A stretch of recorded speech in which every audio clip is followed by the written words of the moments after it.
Hey guys, welcome to another Warframe video, and today I want to go over all the features that have arrived with update 22.6, so let's get started.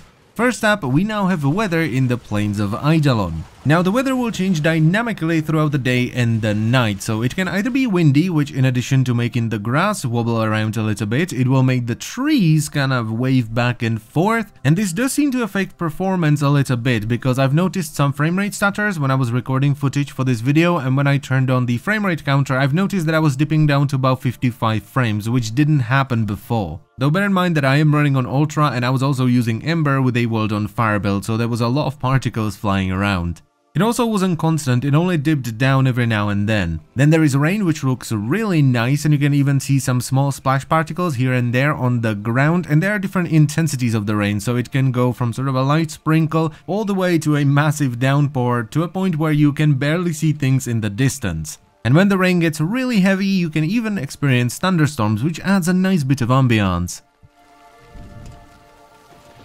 Also bear in mind that YouTube only allows a limited bitrate on video, so this particular shot is probably gonna look pretty awful once it's uploaded. It looks much better and cleaner in the game. Then there is Focus 2.5, which once again refunded all your focus points because all the nodes in the trees were generally made cheaper. So it shouldn't take you like years, literally, to unlock stuff. They also made it so that instead of each focus school having its own capacity pool, you now have one sort of generic capacity pool that's applied to all focus schools. This is a very nice change because it further cuts down the amount of focus you need to spend in each school. I am very happy with the way this turned out because they didn't go overboard, so it's still gonna take you time to unlock everything, but they didn't make it so expensive like previously, where I would just look at the focus and go, okay, I'm not gonna bother with this because it's gonna take me years to get it done. They also changed a couple of nodes here and there, so for Zanurik, the Void Singularity's pull speed has been doubled and Lightning Dash now costs 10 energy per cast. For Vazarin, we have Guardian Blast now grants 160 shields instead of 100, and Protective Dash gives you 5 seconds of immunity rather than 2. For Unaru, we have Void Spines now reflects 100% of damage at maximum rank rather than 25, and Stone Skin now adds flat armor. It will add 60 to your Warframe and your Operator. And the final changes are for the Madurai focus school, so Void Strike now continues accumulating damage boosts over multiple uses of Void Mode, and each rank adds additional attacks up to a maximum of 8, and the second one is Blazing Dash now stuns enemies instead of ragdolling them. Then there was a change to Gara and her Mass Vitrify ability. It's no longer based on duration, so it will stay up indefinitely, but the wall has been split into different chunks that have a set amount of health that's based on your power, strength and armor. If enemies do enough damage to a specific chunk, it will break and damage enemies around it.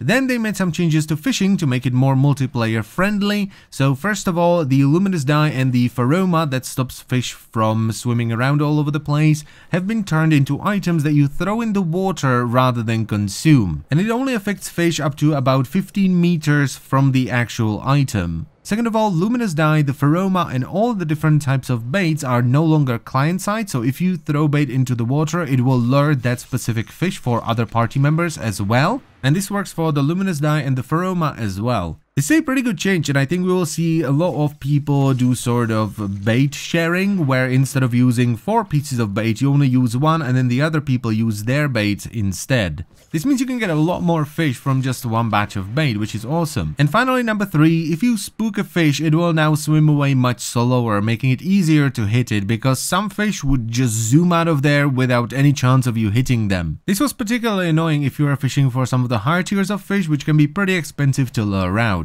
Oh yeah, and we also got new throwing animations for both the dye and the bait. Now, there is a bit of a downside to these changes, especially the one with the Luminous Dye, because you have to switch between the dye and the bait, and I've already thrown in bait when I wanted to throw in the dye and vice versa. Then they decided to not implement the discharge changes for Vault because after a little bit of testing they found out that it was ludicrously strong, and that's what I was thinking as well, because my Battle Mage build already does a ton of damage with discharge and this would buff it even further. And they only kept in the shield change, where instead of draining 1 energy every meter you travel, it now drains 1 energy every 4 meters you travel. This is really good, especially when piled on top of the previous change they did to Vault Shield, where it doesn't drain any energy by default. And then there are some smaller additions, changes and fixes, like they finally added Zo Strikes and Amps to the equipment tab so you can check out which ones you've maxed out and which ones you didn't. They finally finished the Von Velith's Codex entry so you can now see its resistances, its armor type and health type and stuff like that. Oh yeah, and I almost forgot, they added incursions to the Caves of Eidolon, the ones that opened up with the previous patch, so they can now have Exterminate, Assassinate and Cash Recovery incursions in them. And that's pretty much it for all the most important or most interesting things that have arrived with this patch. I'm not gonna go through the whole thing because there's just way too much stuff for me to cover in one video,